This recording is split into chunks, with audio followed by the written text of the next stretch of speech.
especially as others feed ugly stories to the press. But I cooperated with the review, and I can now finally share the truth. My attorney, who is a non-political former federal prosecutor, has done a response to each allegation, and the facts are much different than what has been portrayed. That document is available on my website. If you are interested, please take the time to read the facts and decide for yourself. First, I want you to know directly from me that I never touched anyone inappropriately or made inappropriate sexual advances. I am 63 years old. I've lived my entire adult life in public view. That is just not who I am, and that's not who I have ever been. There is one complaint that has been made that bothered me most. That was a complaint made by a young woman, Charlotte Bennett, who worked in my office. And it's important to me that you fully understand the situation. Charlotte worked in my office last year as an assistant. She was smart, talented, and eager to learn. She identified herself to me as a survivor of sexual assault. She said that she came to work in my administration because of all the progress we had made in fighting sexual assault. She talked about the personal trauma that she endured and how she was handling it. I could see how it had affected her. I could see her pain. People now ask me, why was I even talking to this young woman if I knew she was dealing with such issues? Why did I even engage with her? That is the obvious and fair question, and one I have thought a lot about. The truth is that her story resonated deeply with me. I had heard the same story before, with the same ugliness, the same injustice, the same damage. Not only had I heard the story before, I had lived with the story before. My own family member is a survivor of sexual assault in high school. I have watched her live and suffer with the trauma. I would do anything to make it go away for her, but it never really goes away. I spent countless days and nights working through these issues with her and therapists and counselors. I'm governor of the state of New York, but I felt powerless to help and felt that I had failed her. I couldn't take the pain away. I still can't. And this young woman brought it all back. She is about the same age. I thought I had learned a lot about the issue from my family's experience. I thought I could help her work through a difficult time. I did ask her questions I don't normally ask people. I did ask her how she was doing and how she was feeling. And I did ask questions to try to see if she had positive, supportive dating relationships. I know too well the manifestations of sexual assault trauma and the damage that it can do in the aftermath. I was trying to make sure she was working her way through it the best she could. I thought I had learned enough and had enough personal experience to help her. But I was wrong. I have heard Charlotte and her lawyer, and I understand what they are saying. But they read into comments that I made and draw inferences that I never meant. They ascribe motives I never had. And simply put, they heard things that I just didn't say. Charlotte, I want you to know that I am truly and deeply sorry. I brought my personal experience into the workplace, and I shouldn't have done that. I was trying to help. Obviously, I didn't. I am even more sorry that I further complicated the situation. My goal was the exact opposite. I wish nothing but good for you and for all survivors of sexual assault. There is another complaint I want to address from a woman in my office who said that I groped her in my home office. Let me be clear, that never happened. She wants anonymity, and I respect that.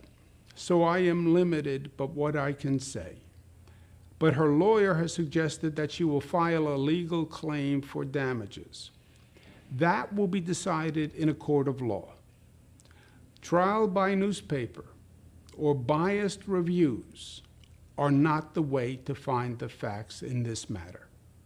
I welcome the opportunity for a full and fair review before a judge and a jury, because this just did not happen.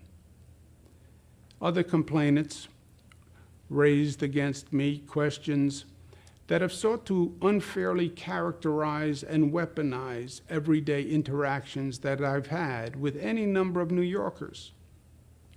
The New York Times published a front page picture of me touching a woman's face at a wedding and then kissing her on the cheek. That is not front page news. I've been making the same gesture in public all my life. I actually learned it from my mother and from my father. It is meant to convey warmth, nothing more. Indeed, there are hundreds, if not thousands, of photos of me using the exact same gesture. I do it with everyone, black and white, young and old, straight and LGBTQ, powerful people, friends, strangers, people who I meet on the street. After the event, the woman told the press that she took offense at the gesture. And for that, I apologize. Another woman stated that I kissed her on the forehead at our Christmas party and that I said, "Ciao, Bella." Now, I don't remember doing it, but I'm sure that I did. I do kiss people on the forehead. I do kiss people on the cheek. I do kiss people on the hand. I do embrace people. I do hug people, men and women. I do on occasion say, "Ciao, Bella." On occasion, I do slip and say sweetheart or darling or honey. I do banter with people. I do tell jokes, some better than others. I am the same person in public as I am in private. You have seen me do it on TV through all my briefings and for 40 years before that. I try to put people at ease. I try to make them smile. I try to connect with them. And I try to show my appreciation and my friendship. I now understand that there are generational or cultural perspectives that, frankly, I hadn't fully appreciated. And I have learned from this. Now, the state already has an advanced sexual harassment training program for all employees, including me. But I want New York State government to be a model of office behavior.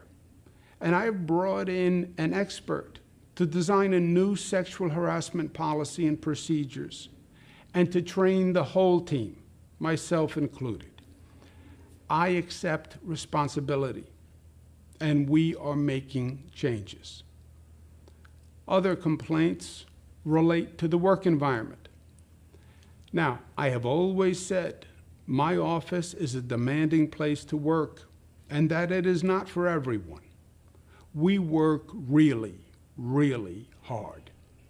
My office is no typical 9-to-5 government office, and I don't want it to be. The stakes we deal with are very high, sometimes even life and death. We have to get the job done. I promised you that I would, and I will. But now, a number of complaints target female managers, which smacks to me of a double standard. First, when have you ever seen male managers maligned and villainized for working long hours or holding people accountable or for being tough? A strong male manager is respected and rewarded, but a strong female manager is ridiculed and stereotyped. It is a double standard. It is sexist, and it must be challenged. Also, remember where we are. Today, we are living in a superheated, if not toxic, political environment. That shouldn't be lost on anyone. Politics and bias are interwoven throughout every aspect of this situation. One would be naive to think otherwise, and New Yorkers are not naive. I understand these dynamics. My father used to say, God rest his soul, that politics is an ugly business. As usual, he was right. But for my father and for me, it's worth it, because despite it all, at the end of the day, we get good things done for people. And that is what really matters. And for those who are using this moment to score political points or seek publicity or personal gain, I say they actually discredit the legitimate sexual harassment victims that the law was designed to protect. My last point is this. I say to my daughters all the time that as complicated as life gets is as simple as life is. My job is not about me. My job is about you. What matters to me at the end of the day is getting the most done I can for you. And that is what I do every day. And I will not be distracted from that job. We have a lot to do. We still have to manage the COVID beast. It is not dead yet. It's not over. We then have to reopen and reimagine our state, because our future is going to be what we make it. I know we can do these things because I know the strength and the character of New Yorkers. Look at the progress we made on COVID. It is amazing. We went from the highest infection rate in the country to one of the lowest infection rates in the country. Nobody thought that we could do it, but New Yorkers did it. That shows that there's nothing that we can't do when we work together.